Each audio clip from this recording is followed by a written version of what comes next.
rigoler. C'est grave gênant en fait. Bon. 1, 2... What can't you do, Jesus? Let's go! Hey! Donc bonjour à tous. Je vais vous parler d'un sujet qui est la déception. La déception qu'on pourrait aussi dire la désillusion ou la perte de notre espérance. Mais je voudrais surtout te dire aujourd'hui qu'après ta déception, la vie ne s'arrête pas. Elle continue. L'homme, à la différence de Dieu, ne sait pas distinguer ce qu'il veut de ce qui est bon pour lui, de ce dont il a besoin. Tu as tellement attendu pour ce poste, tu as tellement attendu pour ces études, tu as tellement attendu pour cette personne, pour cet événement, que lorsque cela t'échappe, tu es déçu. Et tu peux être déçu, c'est une réaction normale, parce que c'est tes sentiments, tes réactions, ton ressenti, c'était tes attentes. Mais parfois, cette déception peut être tellement grande que tu en viens à en vouloir à Dieu, ce qui amène même le doute.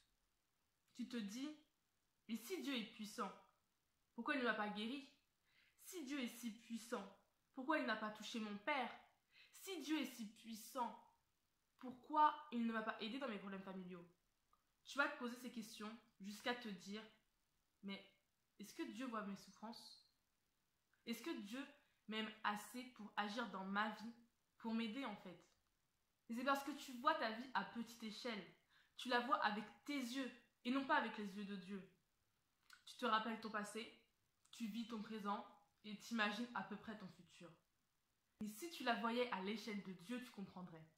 Parce que Dieu voit ta vie du début à la fin, lorsque toi tu n'en vois qu'une partie. Dieu sait ce qui est bon pour toi et il va t'arrêter au bon moment. Si parfois tu te prends un mur, c'est Dieu qui l'a placé là. Il a placé ce mur-là avant que tu tombes dans un ravin qui t'aurait été fatal, qui aurait causé ta perte. Tu étais en couple depuis 5 ans, mais ça n'a pas abouti là où tu voulais. Retiens que Dieu sait ce qui est bon pour toi. Il t'éloigne de ce que tu veux pour te rapprocher de ce dont tu as besoin. Dans la Bible, il est écrit dans Exode 14, verset 14, « L'Éternel combattra pour vous, et vous, gardez le silence. » Ce verset nous montre qu'il faut vraiment avoir une confiance aveugle en Dieu. Si Dieu te dit qu'une chose est finie, c'est qu'un nouveau départ se prépare.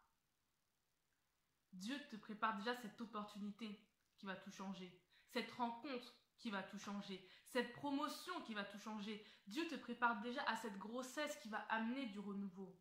Donc oui, tu peux pleurer parce que tu es déçu de la fin d'une époque, tu es nostalgique de la fin d'une époque, tu n'as pas eu ce que tu voulais, tu es déçu, tu es triste, tu peux pleurer. Mais ne t'éloigne pas de Dieu. Et prépare-toi à une nouvelle ère. Dans Apocalypse 3, verset 8, l'Éternel nous dit « Voici, j'ai mis devant toi une porte ouverte que nul ne pourra fermer. Parce que tu as peu de puissance et que tu as gardé ma parole sans renier mon nom. » Donc ne t'éloigne pas de Dieu, ne renie pas son nom, ne reviens pas sur ton engagement qui était de suivre l'Éternel, qui était de suivre Jésus, parce que tu as été déçu. Non. Et si jamais tu t'es éloigné de Dieu, ce n'est pas grave. Demande-lui pardon, parce que lui ne s'est jamais éloigné de toi. Je pense que beaucoup d'entre nous pouvons dire que nous avons déjà boudé Dieu.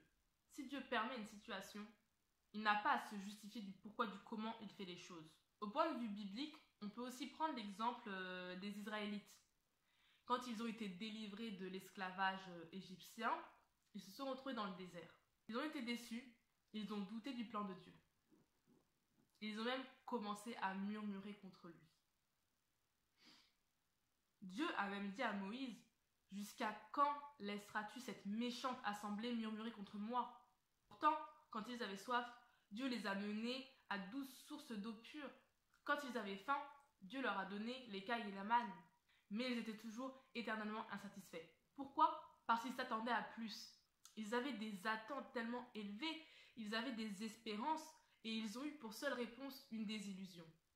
La perte de leur espérance. Une déception. Ils ne voyaient pas leur vie avec les yeux de Dieu. Ils les voyaient avec leurs yeux à eux. Ils avaient vécu un passé, qui était l'esclavage en Égypte. Ils vivaient leur présent.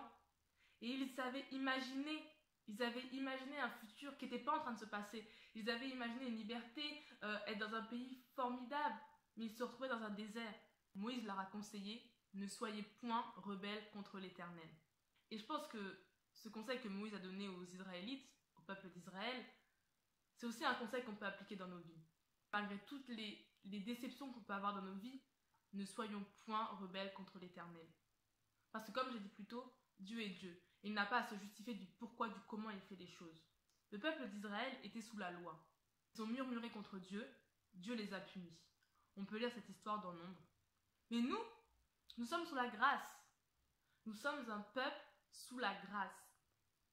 Donc si nous en voulons à Dieu, si nous murmurons contre lui, si nous n'avons plus les yeux rivés sur lui, nous n'avons qu'à lui demander pardon et nous reconcentrer sur l'essentiel. Parce que lui, Dieu, n'a jamais cessé de nous regarder. Il n'a jamais cessé de nous aimer. On pourrait voir la vie avec Dieu comme un voyage en avion. Durant ce voyage, il y aura des secousses. Mais il y aura aussi des personnes disposées et prêtes pour t'aider, pour te rassurer. Il y aura aussi des escales. Mais ne descends pas de l'avion en pensant que c'est la fin du voyage, parce que tu pourrais te tromper de destination. Si tu descends au moment d'une escale, tu pourrais soit tomber dans un lieu correct où tu peux vivre, soit tomber dans un lieu horrible où tu n'aurais jamais voulu vivre. Tu as vu que ça ressemblait à une fin de voyage, tu es descendu, mais tu te rends compte que finalement c'est pas du tout ce que tu voulais, tu es déçu. Et tu te dis mais qu'a fait le pilote? Pourquoi est-ce qu'il m'a emmené dans cette destination bizarre, cette destination triste, cette destination qui n'était pas celle que je voulais? Cela n'a rien à voir avec le pilote. C'est juste que tu es descendu à une escale et non à la fin du voyage. Alors reste dans l'avion, jusqu'à ce que tu entendes le pilote te dire « Vous êtes arrivé à destination ». Parce que Dieu est le pilote d'un avion qui arrivera certainement à destination. Donc n'aie pas peur des secousses. Ne te précipite pas à la première escale. Continue et ne t'arrête pas à la déception. Donc voilà, c'est la fin de cette vidéo. J'espère vraiment que j'ai réussi à vous encourager. La vie ne s'arrête pas à la déception, comme je l'ai dit au début. Ce n'est pas parce que tu as rencontré un mur que ça s'arrête là. C'est pas parce que tu as rencontré un échec que la vie s'arrête là. Non, continue avec toujours la même force, la même ferveur. Et surtout, n'en veux pas à Dieu pour les échecs de ta vie. N'en veux pas à Dieu et ne t'éloigne pas de lui parce que ce que toi tu avais prévu ne s'est pas réalisé. Dieu fait les choses en son temps et chaque chose arrivera à l'heure où elle doit arriver. Il n'y a pas de Dieu est en retard, Dieu est en avance. Non, Dieu est toujours à l'heure. En attendant, je vous souhaite une très bonne semaine, je vous fais plein de bisous et que Dieu vous bénisse.